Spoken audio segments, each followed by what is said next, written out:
We're on, and Father's Day special. Father's Day special, and I've not got my father here because obviously I'd have to dig him up. Yeah. So that'll take a while. I haven't got mine because I absolutely detest him. So two good reasons. So we've got the next best thing, which is my father-in-law, which is the captain, so the Duchess's dad. He's going to be in a minute. We've also got him in because Ross's love of the military. We think that might help. Some real stories coming around. Some real ones, not just in Afghanistan. This is proper old school. So, we might as well just say now. I don't.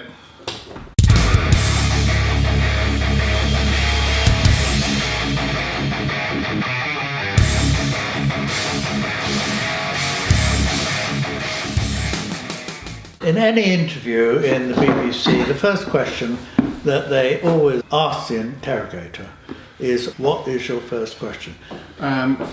Bobby, what's your first question? Have you ever killed anyone with your bare hands? Of course. The day has finally arrived where we've got a very special guest on today. Special guest? The Well, captain. very flattering, very flattering. I should be very ordinary, I can assure you. No. I'm sure you won't be. I'm sure you have some great stories for us. We've spent probably about 32 episodes bigging this up. Yeah. And we finally managed to get the captain in the captain's chair. In the captain's chair. So we're on air. So we're terrible co-pilots today. We're very inexperienced. Very inexperienced co-pilots. And we thought we'd just let you take the, what was it? Steering wheel paddle? Yoke. Yes. Yoke? Yes. Isn't it? Yeah. Right, my first question is, when did you start flying? Yeah. I started flying in 1958. I had to do national service. Yeah. And I was very fortunate in that I had no idea what I wanted to do, and I had to go for an interview, and they said, what do you want to do? And I said, I want to be an officer in the Royal Marines. And they said, well, I'm sorry, you can't do that. You've got to sign on for 9 years. So I said, I'm certainly not doing that. If I can't be an officer in the Marines, what do you suggest? And he said, well, you've got the right sort of thing. He said, why don't you be a pilot? So I thought, I didn't know you could do that. He said, this is absolutely true. People have said that to Bobby and I. He said, you can. He said, if I was you, he said, I'd go to Filton Aerodrome, which is in Bristol. He said, speak to the commanding officer. He said, what you'll have to do is learn to fly. He said, and then for 4 years, you'll have to be on the reserve, flying Meteors at weekends. I thought, that sounds fantastic. Yeah, that'll do. So I said, yes, put me down for that. So I then went for the interviews and passed. In fact, there was an awful lot. It was just myself and a fellow called David. Please obliterate that, because I don't want... No, I'll pick that bit out for you. In case he's still alive. Still holding that grudge. But David, he'd been to Gordonston. He spoke just like Rees-Mogg. Yeah. So when it was a day about this time of year, and it was a beautiful summer's day, and we arrived at Curtin in Lindsey railway station, and when we got off the train, we were met by a sergeant major with a stick under his arm and a peak cap. And he marched smartly up to, it's absolutely true, he marched smartly, and David said, oh, hello. Corporal he was, no. Oh, hello, Corporal, what a charming little station this is. It's wonderful, they're so kind of you to meet us. Whereupon this corporal said, it must be. He said, take that effing smile off your face before I knock it. Whereupon David, who only had, he was the son of an Air Chief Marshal, and he'd only had corporals cleaning his shoes before. So it was a bit of a shock to him to be spoken to a corporal. Oh, I bet, yeah. Anyway, We've got the Duchess here, just bringing some refreshments. Thank you very much. so that was my introduction to the Air Force. And So that's how you killed your first man then?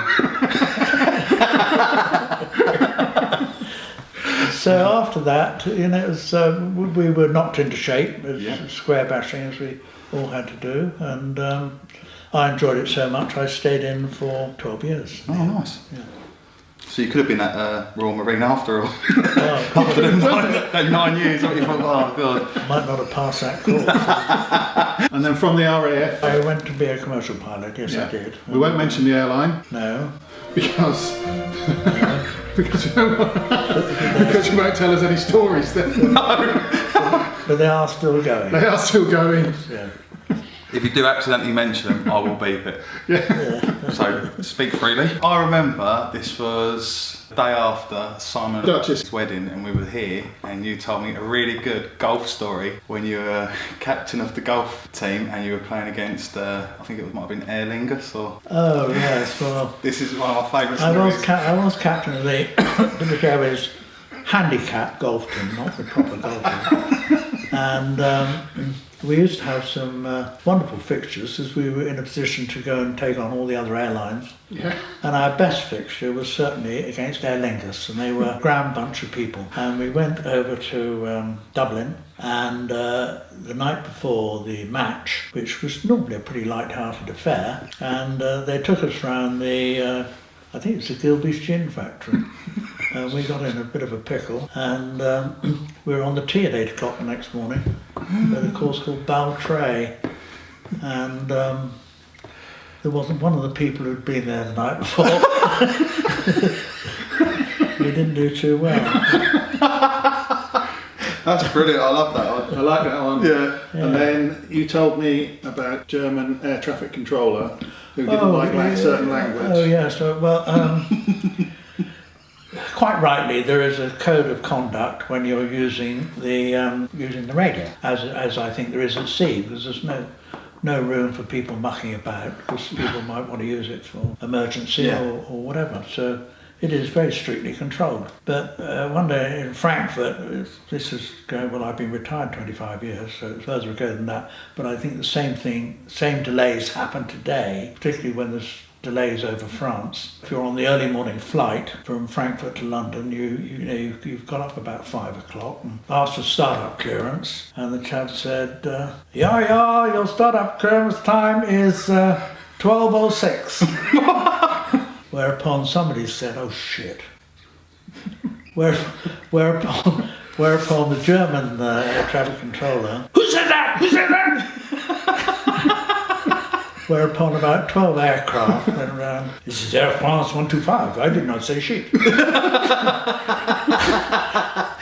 This is British Airways 594. We certainly didn't say shit. Oh, brilliant. Qantas 249. We didn't say shit. And this bloke was pulling his hair out. Oh, brilliant. You're going to go back to a hotel soon that you went to when you were much younger. Oh yes, well I was very privileged in my youth, and my father had done very well in business during the war really, and every year we used to stay at the Hotel Negresco in Nice, certainly one of the very top hotels in the world, and my father and we used to go with my other relations as well, and they used to go to the casino every night and leave my cousin and I to sit on the terrace and go through the menu. And how old were you? I was about 11, 9, 10, 11. It was quite something. Once during the stay there was always a huge procession of floats and that sort of thing, which on one occasion was led by a huntsman. Oh, right. And my father, who was rather more fond of his whiskey than anything else, had a good few whiskies, and as they went round, to my horror, he said, John, he said, next time they go round, I'm going to be riding that horse. And I bet he is. And to my horror, because these things aren't funny. They are quite funny. Yeah. And sure enough, he was. Another story about my father you'd like. Yeah. Because he was a terrible embarrassment to me, and I had a friend. And we should say it's Father's Day. So It is Father's Day, yeah. It is Father's It's a very good time to have embarrassing My dad father used stories. to come home having far too much to drink, and he used to stagger, literally, he was in a terrible state, stagger up the drive. I can see him now, and he came in, and there was a power cut. So he immediately picked up the telephone, pretended to dial a few numbers. He said, is that the electricity board? Well, it's not good enough. Here I am with one leg in my trousers and one leg in my pyjamas, and you've turned the lights out.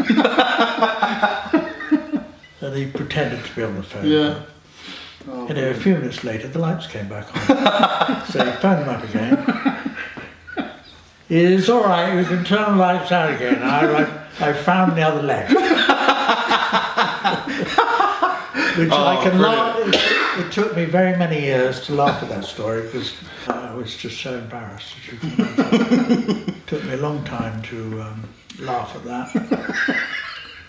The other story, I really should. The other story I took a long time to think was funny. My father, at one stage of his life, before I came along, was a butcher, and I think he was a manager for somebody like Sainsbury's, I think. But in those days, they had specialist counters, you know. And a gentleman came in one day with a hare, and he said, "Mr. Ford," he said, "why don't you keep this hare for me and hang it?" He said, "and let me know when it's high enough for me." So my father said, "Well, when will I know how high is high enough for you?" He said, "Well, if you pick it up by the ears and shake it, when the testicles fall off, give me a ring." Yeah.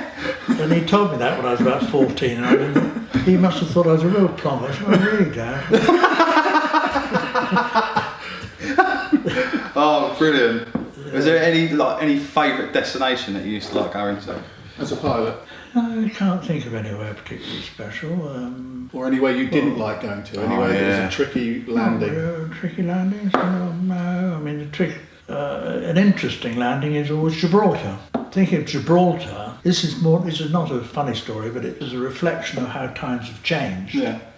When having been a military pilot, I was very familiar with formation flying, and on one occasion they pulled out red carpets for passengers. I thought it was obviously somebody important, and it turned out it was the marshal, whoever it was, the field marshal, who'd been running the regiment on Gibraltar, was leaving, so they gave him a grand send-off with pipe band, with a band, and so he came onto the aeroplane. And as we were taxiing out, the tower called up and they said, the Air Force have asked, would we mind if they get with the hunters we've got here, would we mind if we had an escort out? So with my military, I said, no, that's fine. Yeah. So we got airborne, and the next thing I knew, the steward came dashing in. He said, "Have you seen that?" And there's a hunter on each wingtip. Elbowing the glass out. Can you imagine that happening now? No. They were in tight, you know, oh dear. That's really cool. My other Gibraltar story was at the time when George Brown was the Foreign Secretary, I suppose mid-60s. I was due to fly out to London that day in a Canberra military airplane. And at 6 o'clock I woke up, I turned the news on, and the first thing I heard was been a problem between Spain and England about the Gibraltar border, and the Spanish Prime Minister, or whoever he is, had said that the next aircraft that took off out of Gibraltar towards Spain would be shot down. So I thought, Christ, that's me. Yeah. So I got down to the flight and went through the Met briefing, and I said, look, nobody said anything about this announcement by the Spanish Prime Minister. Nobody'd heard about it at all. So I thought, well, what do I do? So I thought, well, just go and get shot down, I suppose. So we took off towards Algeciras, which is and did a very, very quick turn around Gibraltar, back the other way. Yeah. Oh, brilliant. Well, I think, as it's Father's Day, that's a perfect episode. Would you like to say roll credits? Yeah, if you say roll credits. And then flick that switch. And then I'll flick this switch. Yeah, roll credits? That's it. Is it? Oh, right.